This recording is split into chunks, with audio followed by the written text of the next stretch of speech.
There comes a time in certain lives when the ground beneath your feet shifts, and you sense a profound, unspoken evaluation is underway. You find yourself at a crossroad where everything feels charged with meaning, as if some quiet, immense force is weighing every move you make. You might wonder, why now? Why me? The truth is, you've been summoned to a test, one that was never announced, but that you feel in the very marrow of your bones. What you're navigating right now is no ordinary chapter. It is the genesis of your most potent era, even if it feels like anything but. In fact, it might feel like you're falling apart, like a profound loss, an unending gauntlet with no clear finish line. But this is precisely where the alchemy begins. Carl Jung understood that the soul operates on its own timeline, a kairos moment that transcends the ticking of any clock. And your moment is now. In the next few minutes you will discover the purpose of this silent summons, what it is truly asking of you, and how to recognize that you are already on the path to answering its call.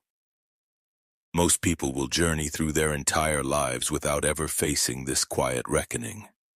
But you are not most people. You are a rare spirit, and that means you are tested differently, more deeply, more radically, and with no one watching. You might ask yourself who or what is testing you. Is it life? The universe? A higher power? Jung would suggest it is your own psyche, your very soul compelling you toward a new level of maturity. It's the unseen current within you that refuses to let you remain anchored in the familiar shallows. It wants to carry you into the deep, but first you must pass through the narrows. You have to prove you are ready to become who you were always meant to be. Not the person others need you to be.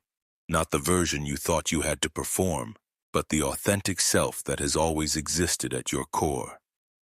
This silent summons often begins with an uncanny feeling of being observed. You move through your daily routines, but there's a new weight, a sense that every choice matters, every word spoken, every reaction. It's as if an invisible scribe is taking notes. Does he hold his center, or does he falter? Does she speak her truth, or does she retreat into silence again? You don't know when the test started, but you feel its presence. And the strangest part is, no one else seems to notice. The world around you carries on, but inside, a fundamental shift has occurred. This test has no rulebook handed to you. There is no manual, no syllabus. And yet you know with a gut-level certainty when you are in alignment and when you are not. You feel it in your body. You hear it in the quiet that follows a decision. Jung called this inner knowing the voice of the self, that profound center within us that operates beyond the clamor of the ego. The self doesn't shout, it doesn't command, but it lets you know if you are on your path. When you act against your inner truth, a static of unease fills you. When you align with it, a sense of peace descends, even if your external world is a storm. Perhaps you've noticed certain themes replaying in your life. Scenarios you were sure you'd moved past reappear in new disguises. People who mirror old wounds show up with different faces. Conflicts you tried to outrun return, but with greater intensity. This isn't a cosmic joke. It's a feature of the silent test. The psyche will bring you back to the same classroom until the lesson is truly learned, until it's integrated into your being. Jung saw this repetition as a signal of unresolved complexes, of inner knots that only loosen when you are willing to look at them with unflinching honesty. Another signpost of the silent test is the sudden evaporation of desire.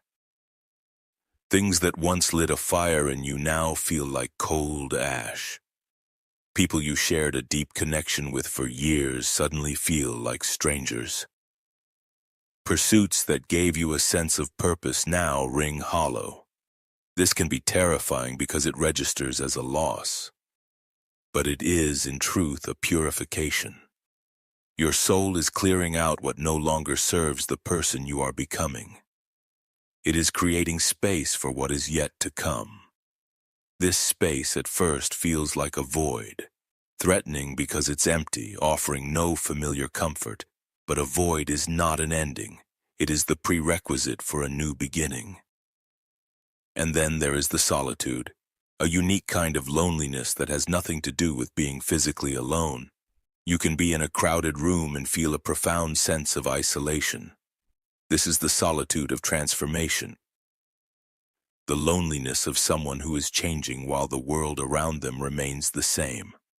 Jung referred to this as the necessary isolation of individuation. The one who walks the path toward the self at first walks it alone, not because others won't join, but because they can't. This is a journey each must make for themselves. And rare spirits often begin this pilgrimage earlier, more profoundly and more radically than others. The silent test isn't measuring your strength. It's not a metric of your resilience or your problem-solving skills. It measures something far more subtle, your fidelity to your own truth when no one is watching, when there is no applause, when nobody understands what you are doing. Most people operate on a system of external rewards. They need encouragement, praise, approval to keep going. But a rare spirit is put through a trial that systematically removes those external props.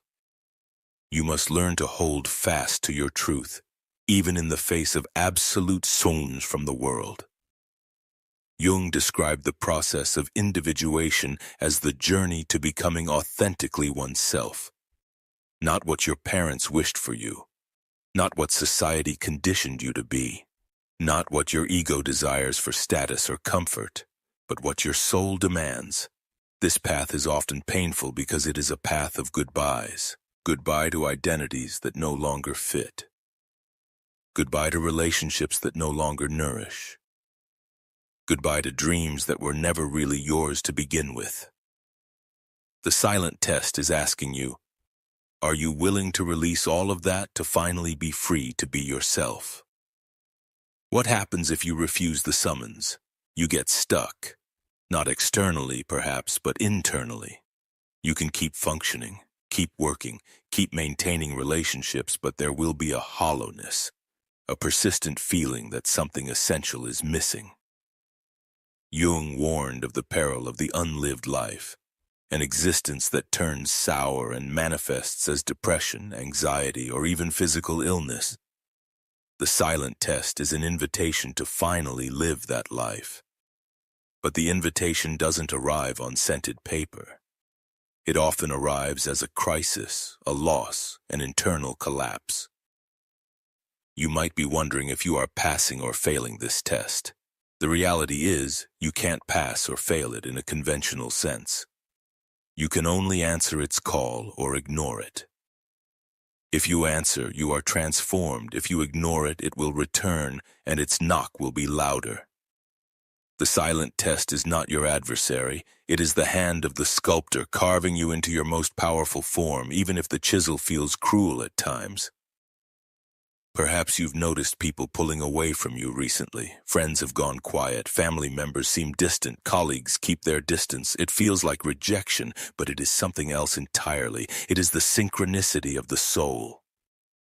Jung coined this term for events that seem like a coincidence on the outside but are deeply meaningful on the inside. When people exit your life, the universe is creating space. Space for new connections, yes, but more importantly, space for you to meet yourself. The silent test also works through subtraction. Sometimes the loss is the gift. This phase you're moving through often feels like a slow death, not a physical one, but a psychic one. Parts of you are dying, old beliefs that have crumbled, behaviors that are no longer effective, self-images that were never true. Jung, drawing from alchemy, called this process the nigredo, the blackening stage. In alchemy, the nigredo is when the base material must first decompose and putrefy before it can be transformed into gold. Without dissolution, there can be no evolution. Without death, there can be no rebirth. You are standing in that nigredo now. Everything feels dark, uncertain, heavy. You can't see where it's leading. You can't find an exit. But that is the entire point. The silent test demands that you learn to stay in the darkness without knowing when the dawn will break. It demands that you trust the process even when there is no evidence it's working. It demands that you keep walking even when you cannot see the path. This is the ultimate trial for a rare spirit. Can you abide in the uncertainty without collapsing? Your most powerful phase doesn't begin when everything is perfect. It begins now, in the heart of the chaos. It begins when you stop fighting what is, when you stop asking, why is this happening to me? And you start asking, what is trying to be born through me? The chasm between those two questions is everything. The first question makes you a victim. The second makes you a co-creator with life itself. So what does it truly mean to be in your most powerful phase? It doesn't mean you suddenly become a success story, that you gain recognition, or that your life becomes easy. It means something infinitely more profound. It means you have become whole. It means you are no longer at war with yourself. You have stopped disowning parts of your being and have started to embrace all of who you are. Jung called this state wholeness, the union of all the opposites within you. Light and shadow, strength and vulnerability, knowing and not knowing. The silent test brings you face to face with everything you have ever rejected in yourself. It walks you directly into your own shadow, to the parts of you that you've hidden away because you deemed them unacceptable. Perhaps it's your anger, which you've suppressed for decades. Perhaps it's your grief, which you never allowed yourself to feel. Perhaps it's your own power, which you've been terrified to claim. The shadow is not the evil within you. It is the unintegrated, the exiled, the repressed, and it holds an incredible reservoir of energy. Jung taught that our greatest untapped resources are often buried in our shadow. The very qualities you deny in yourself are often the ones you need the most. If you deny your anger, you cut yourself off from your ability to set boundaries. If you deny your sadness, you lose access to your own depth. If you deny your ambition, you remain small. The silent test forces you to reclaim these exiled parts. Not to be ruled by them, but to consciously integrate their power. There's a moment in this process that is particularly intense. It is the moment you recognize in yourself the very thing you have always judged most harshly in others. You suddenly see that you too are capable of selfishness, of coldness, of manipulation. It is a shattering moment because it demolishes your self-concept. You are not the good person you thought you were. Nor are you the bad person. You are both. You are human, and in that realization lies an incredible freedom. Because you stop idealizing or condemning yourself. You simply begin to see yourself. Integrating the shadow is perhaps the most difficult exam in the silent test. It requires you to surrender your moral certainties, to become more complex, to hold ambiguity. Most people will do anything to avoid this.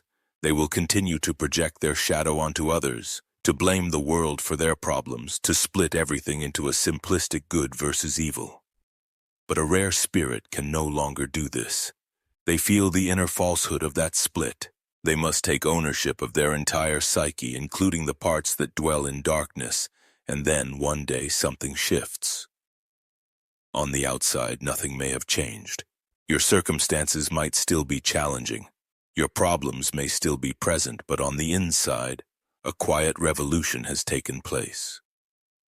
You notice you're asking different questions. You're seeing things through a new lens. You're no longer asking, why is this happening?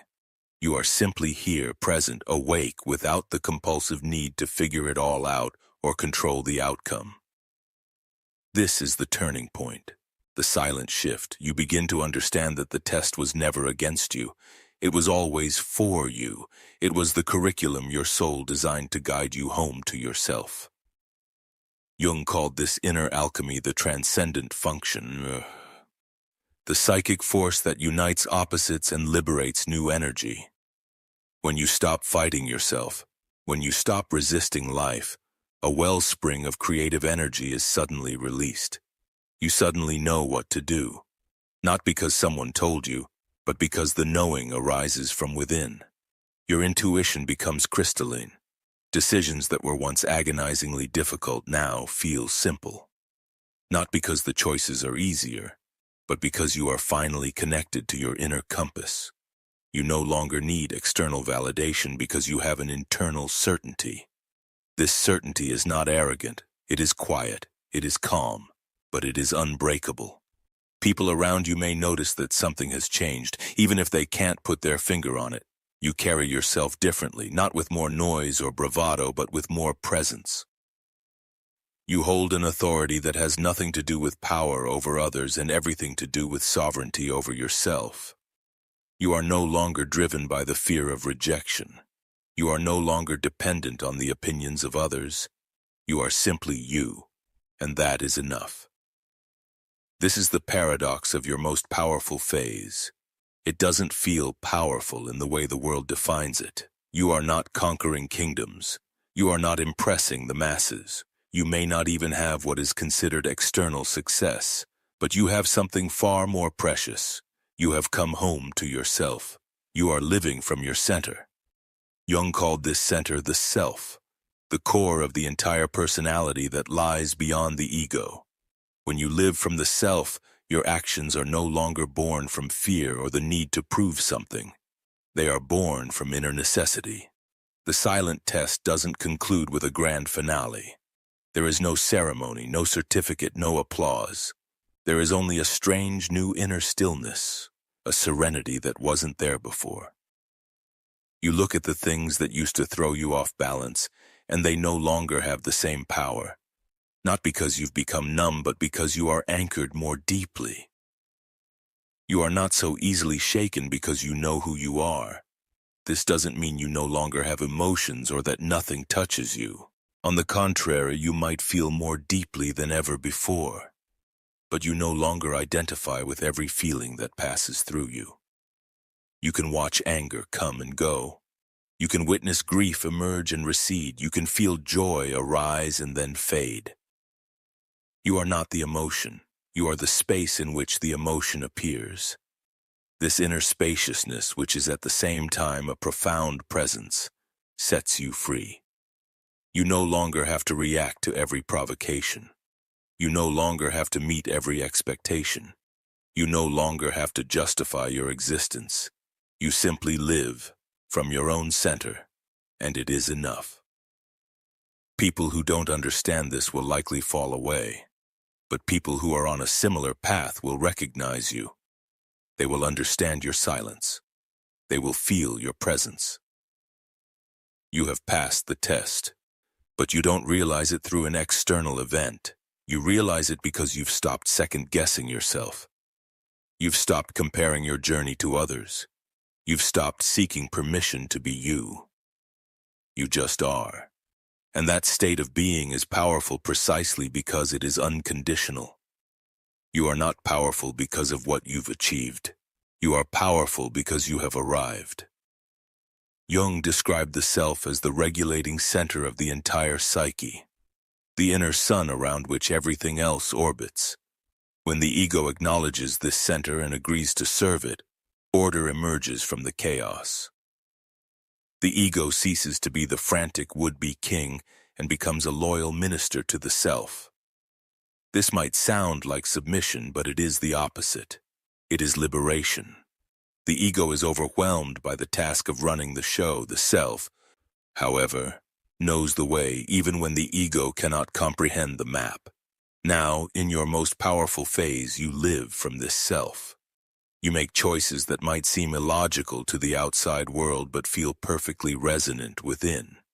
You say no where others expect a yes.